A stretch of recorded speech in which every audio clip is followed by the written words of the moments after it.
Así que voy a compartir, sí, voy a compartir pantalla.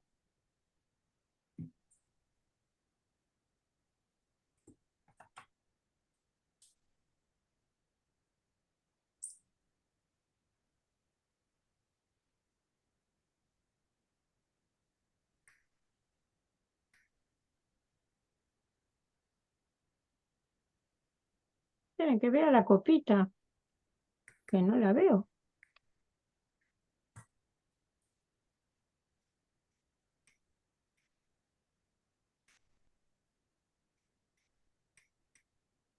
No sé por qué no la veo. ¿Cómo? Ah, No veo la copita. ¿no ves qué? No, no veo la copita, que son los comandos para Ah, no sé. la diapositiva. No Es lo estoy por ahí. primero que tengo que ver. A ver,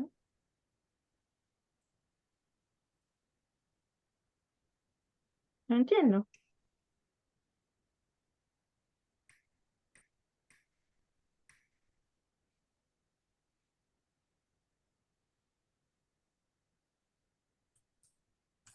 Lo estábamos viendo el otro día, porque habíamos dejado lo que tenía que ver con las teorías del currículum, más o menos por, no voy a decir las 2/3 partes.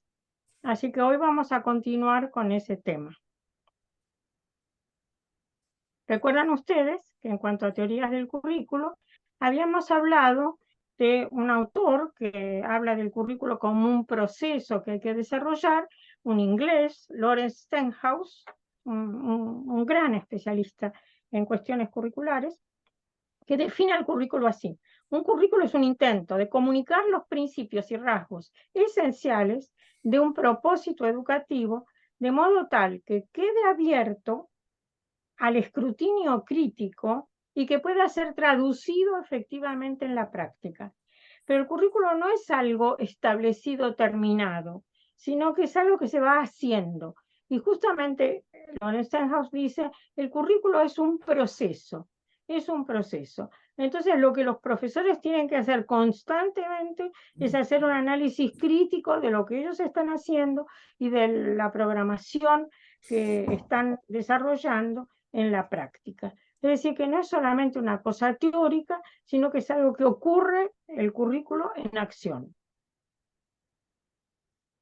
Pero acá lo tienen a Stenhouse. Qué Y peinada. otro autor que también aporta de manera muy importante a las cuestiones curriculares es Elliot Eisner, que era profesor de arte y se interesó sobre la enseñanza artística y escribió algunos trabajos muy importantes sobre ese tema, incluso un currículo, como vamos a ver, para la enseñanza artística, pero se interesó tanto por la cuestión de la educación que hoy nosotros lo podemos considerar realmente que fue un gran pedagogo y un especialista en currículo. En el caso del currículo, él aportó un concepto muy importante, que es el que tienen acá. Dice, así como tenemos un currículo establecido, manifiesto, donde se dice qué es lo que se quiere hacer, también hay un currículo que él llama nulo, cero o ausente. Es lo mismo, nulo, cero o ausente. Dice, ¿qué es eso? Lo que los diseñadores del currículo y los profesores eligen dejar afuera del currículo. Y no es menos importante que lo que eligen incluir en el currículo. Sus elecciones están formuladas con base en varios factores. Por ejemplo, las creencias que tienen los profesores, los prejuicios que tienen los profesores, los valores, las ideas implícitas sobre cuál es el conocimiento más valioso. Eso a veces no está dicho, no está dicho. No dice, vamos a enseñar tal cosa y no vamos a enseñar tal otra. Uno tiene que leer el currículo y ver qué es lo que falta también. Y bueno, eso que falta, lo que ellos dicen, hay que enseñar tal cosa, pero tal otra no está presente. Y no está presente porque no queremos que esté presente o porque nosotros no le damos importancia y entonces no vamos a preocuparnos por esa cuestión. El currículo nulo, cero o ausente es lo que los profesores y los diseñadores del currículo eligen dejar afuera. O porque el tiempo no les alcanza, como vamos a ver, y entonces eligen dejar adentro algunas cosas y dejar afuera otras. Así que, bueno, veremos. El concepto de currículum nulo es muy importante. Él estaba preocupado porque decía se le da poca importancia a la enseñanza del arte. Y entonces tenía preocupación porque decía que en buena medida las cuestiones relacionadas con el arte están fuera, integran lo que se llamaría el currículo nulo, cero o ausente. Era profesor de arte, fue un gran pedagogo y renovador en la teoría del currículo. Defendió la revaloración de la expresión, de todas las clases de expresión, a través de los distintos lenguajes. Y dice él, sin dejar de lado a ninguno, toda clase de expresión, todo lenguaje debiera estar incluido en el trabajo que se hace en la educación. Él desarrolló el modelo curricular llamado educación con base en la disciplina del arte, educación artística con base en la disciplina del arte, con 4 enfoques disciplinarios. Es decir, cómo enseñar arte, esto es el currículo que él desarrolló. Enseñar a hacer arte, a hacer crítica de arte, a valorizar el arte, los valores que implica el arte y la historia del arte. La combinación de estas 4 cosas, el producir cosas artísticas, el poder hacer crítica de arte, desarrollar sobre cosas artísticas, por ejemplo, un análisis crítico, la estética, que es la que estudia las formas y los valores en el arte, y la historia del arte, algunas cuestiones de historia del arte que sean particularmente relevantes e importantes desde el punto de vista pedagógico. Acá lo tienen en una fotografía, a Elliot Asner, y acá hay una representación que él mismo hace de sí mismo, ¿no? De cómo se veía él.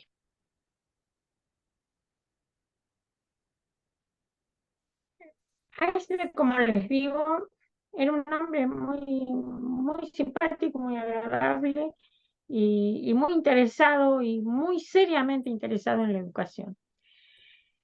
En 1969 se inicia un nuevo movimiento. Entre las teorías del currículo que se habían venido desarrollando, variadas teorías, aparece lo que se llama el movimiento de reconceptualización del currículo, es decir, comenzar a pensar el currículo de nuevas maneras. Ese movimiento sostuvo la importancia de renovar y diseñar el currículo escolar, fundamentándolo en nuevas teorías, ir del desarrollo del currículo a la comprensión del currículo, porque el desarrollo del currículo era algo que, por ejemplo, si ustedes se acuerdan de Ralph Tyler, Tyler dice cómo diseñar un currículo, cómo encontrar los objetivos del currículo. Hay 3 fuentes, hay que comparar las 3 fuentes y después pasarlo por 2 filtros y después hay que ver qué experiencias de aprendizaje hay que hacer, cómo organizar las experiencias y cómo evaluarlas. Después vimos que Hilda Taba dice qué pasos hay que dar desde el diagnóstico de necesidades en adelante para diseñar un currículo. Y esto era lo que había venido preocupando a muchos de los teóricos del currículo. ¿Cómo diseñar?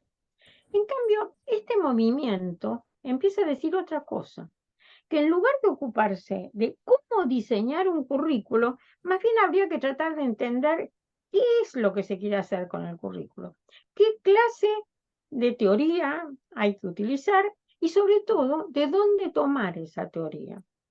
Porque la crítica que hacen es básicamente que uno no puede hacer solamente teoría del currículo fijándose, por ejemplo, en la pedagogía, sino que tendría que ponerse a mirar también en general la filosofía, que era muy importante, y las distintas ciencias sociales.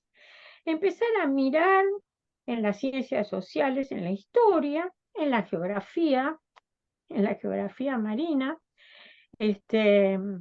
digo, no en la geografía marina, sino a marina le digo, en la geografía, en la sociología, en la política, en la economía, qué aportes pueden hacer todas las ciencias sociales, la antropología, para poder entender qué tipo de formación tenemos que darles a los estudiantes, qué es lo que nos va a servir de criterio de selección de los contenidos que tenemos que colocar en el currículo, y no solamente cómo tenemos que escribirlos, en qué orden tenemos que escribirlos, no. ¿Qué sentido tienen? ¿Qué significado tienen? Es necesario repensar la teoría, no encerrarla solamente en las ideas pedagógicas, sino tomar los aportes de las distintas teorías que hay en la filosofía y en las ciencias sociales. Entonces, aparecen unas corrientes muy interesantes, como digo, con base en las distintas ciencias sociales, que son las llamadas teorías críticas.